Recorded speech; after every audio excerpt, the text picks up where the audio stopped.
The order came down from New York, and upon good information again, I think I know who the real shooter was. Jimmy Hoffa wasn't just leading a union, he was leading a revolution. In the organization of the Railway Transport Agency and in the improvement of the living conditions of their working men. But revolutions breed enemies. When Hoffa shook hands with the Mafia, he didn't just seal alliances, he sealed his fate. 50 years later, former mob boss Michael Franzese steps out of the shadows, claiming to know who ended Hoffa's story and how. To uncover the truth, we have to return to the underworld that made and destroyed Jimmy Hoffa. The FBI and our partners are here this morning to execute a search warrant based on information that we have involving the disappearance of Jimmy Hoffa. Price of knowing too much.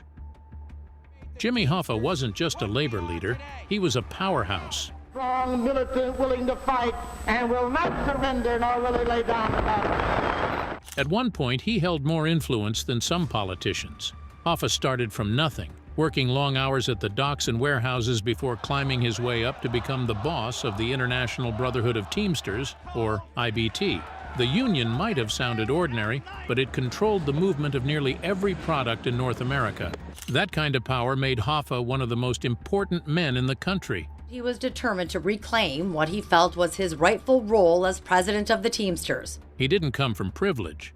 His father was a coal miner who died when Hoffa was just a boy. By age 8, he was already doing hard labor to help his family survive. Those early struggles shaped him. People around him admired his charm and ability to connect with others, qualities that would later make him a natural leader. When he joined the Teamsters as a business agent, he quickly rose through the ranks. Hoffa had a way of turning workers into loyal allies, promising them better pay and protection. And most importantly, he kept his word. But Hoffa's rise to the top wasn't entirely clean. His growing control over the Union's Central States Pension Fund drew the attention of organized crime. The fund held hundreds of millions of dollars, a fortune that mobsters saw as their personal bank. They used it to finance their projects. Something too risky. This is not a risk. I got the first topless act on the strip. Including the booming casino business in Las Vegas. Hoffa became the gatekeeper to that money, and with that came dangerous friendships. His ties with the Mafia ran deep, especially with the Detroit and Sicilian mobs. The mob provided the muscle, keeping workers in line and silencing rivals, while Hoffa offered access to the union's money. For a while, the arrangement worked, but like every deal with the devil, it couldn't last forever. There isn't a single violation covered by the provisions of the newly enacted legislation by the Senate. When Hoffa went to prison and later tried to regain control of the union, everything changed. The mob no longer saw him as an ally, but as a threat, a man who knew too much and refused to stay quiet. The day Jimmy Hoffa vanished.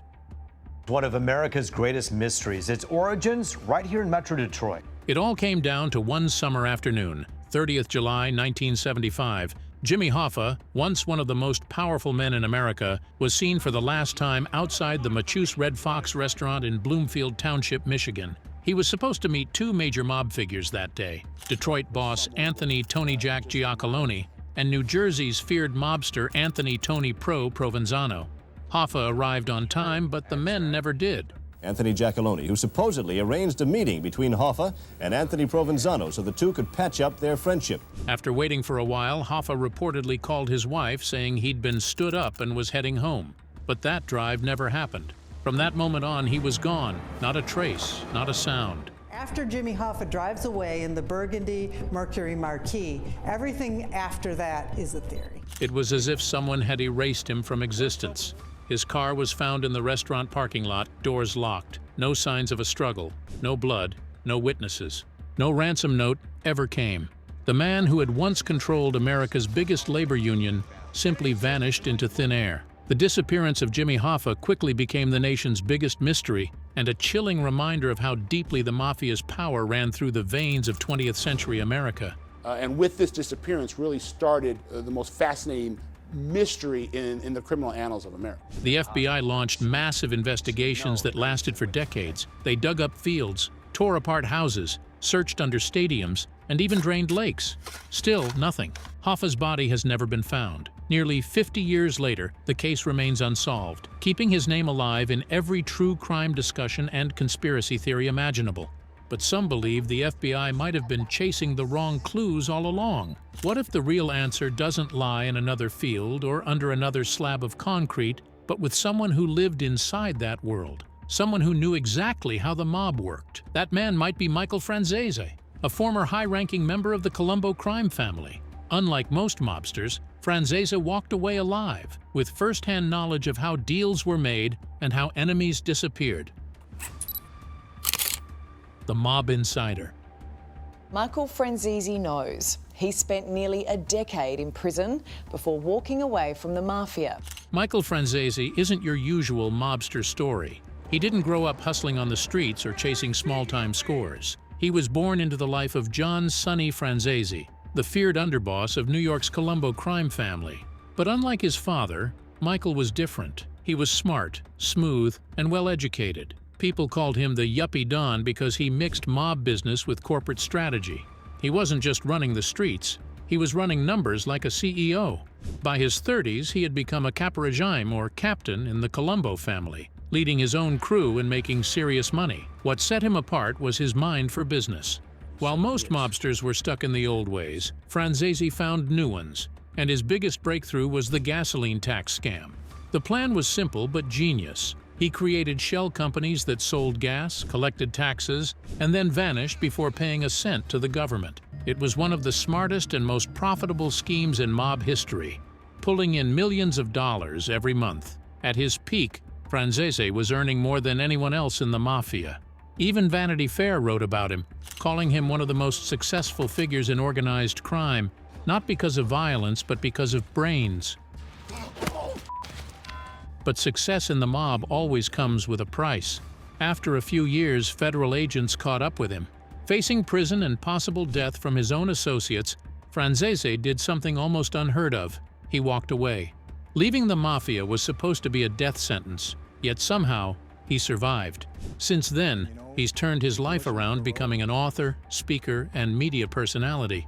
He travels the world telling his story, not to glorify the mob, but to expose it. He proposed me for membership in that life. Somebody has to propose you, vouch for you, say you have what it takes. In my case, it was my dad. What makes people listen isn't just his past, it's his credibility.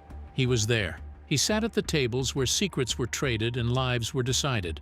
Now, decades later, Michael Franzese claims to know what really happened to Jimmy Hoffa, and even the name of the man behind his disappearance. The hitman behind Hoffa. For decades, people have argued about what really happened to Jimmy Hoffa. The most popular theory says he was shot and quickly disposed of. But even after years of investigations, confessions, and rumors, no high-ranking mob insider ever gave a clear answer. You'll just kill me here and now. You can keep coming at me, but I'm not gonna tell you. Until Michael Franzese came forward. Franzese claims he knows the name of the man who pulled the trigger, and that statement alone has stirred up major attention. While he didn't openly reveal every detail at first, one name keeps resurfacing in every discussion connected to Hoffa's disappearance: Richard Kuklinski. Kuklinski, better known as the Iceman, was one of the most feared contract killers of his time.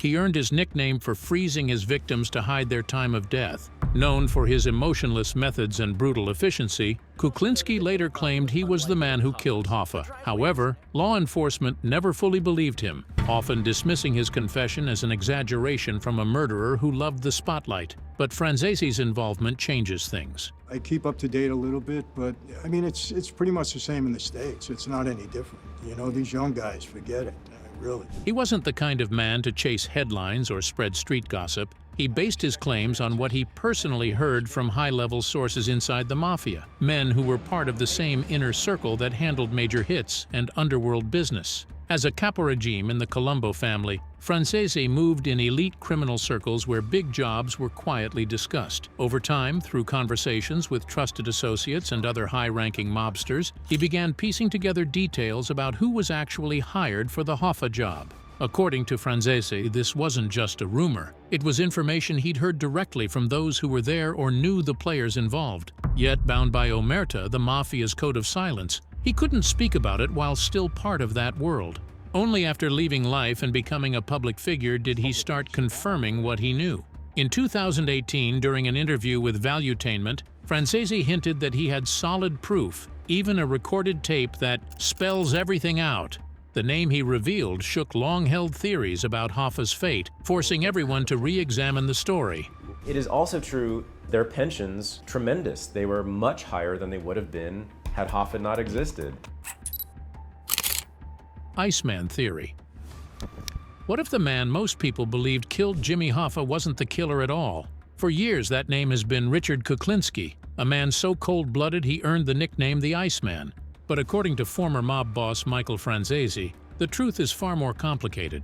Kuklinski wasn't part of any official crime family. He wasn't a made man. He was more like a freelancer, a gun for hire who worked with whoever paid best. He often worked with the DeMio crew from the Gambino family, known for their ruthless efficiency. For Leo Merckx behind my back, after what I'd been through with Rosenthal? His reputation came not just from how many people he killed, but from how he did it, freezing bodies to hide the time of death and making victims disappear without a trace. For a job that demanded total secrecy, Kuklinski seemed like the perfect man. Even before Franzese entered the picture, rumors swirled that Kuklinski had been involved in Hoffa's disappearance. He fueled these whispers himself, in interviews, documentaries, and even his own memoirs, casually taking credit for the hit. But the FBI, mob historians, and crime insiders never fully bought it. His story shifted too often, and the evidence never matched. Gonna take a while to defrost him. Nah, 24 hours, he'll be good. That's where Michael Franzese draws the line. He's one of the few men who lived high enough in the Mafia's world to actually know what kind of people were trusted with jobs like Hoffa's. And in his words, Kuklinski was never one of them.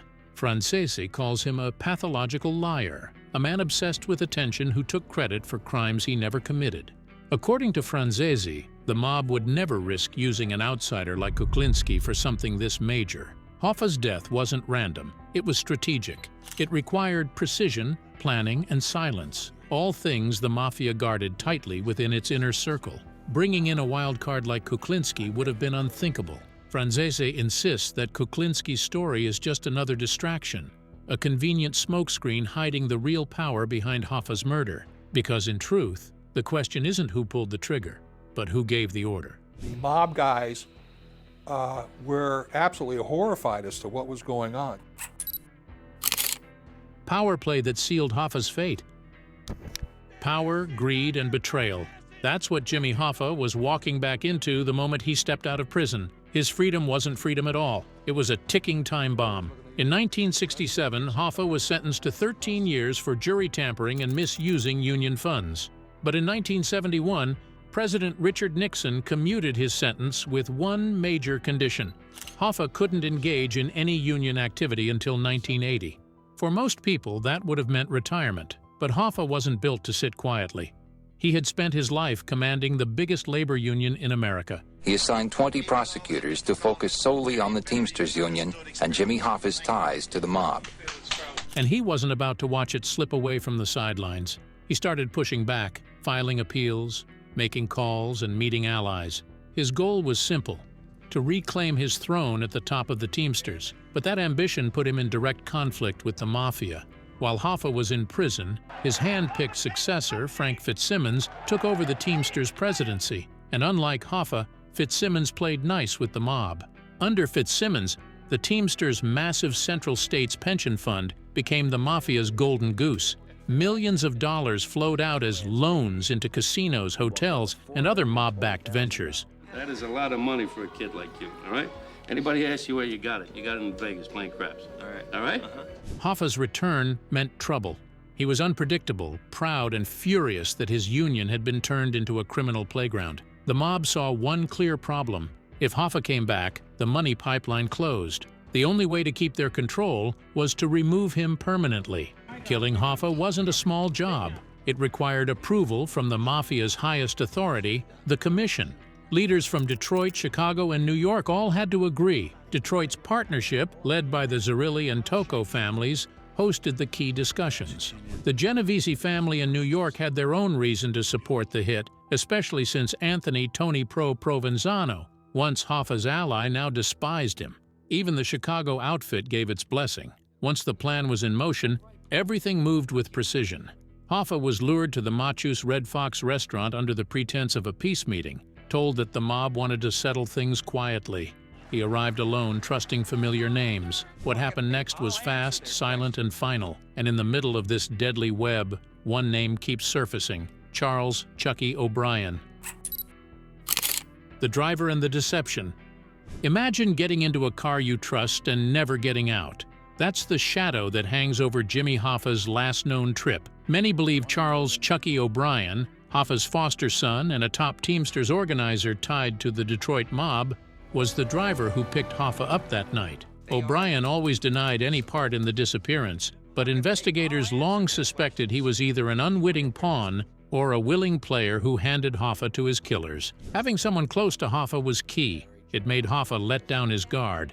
He trusted the face in the driver's seat. That trust helped make the plan work. The hit wasn't small time. It was ordered from the top and planned by powerful families across the country. It needed a secure spot, a plan to move the body, and absolute silence, a level of tradecraft only high-level mobsters had.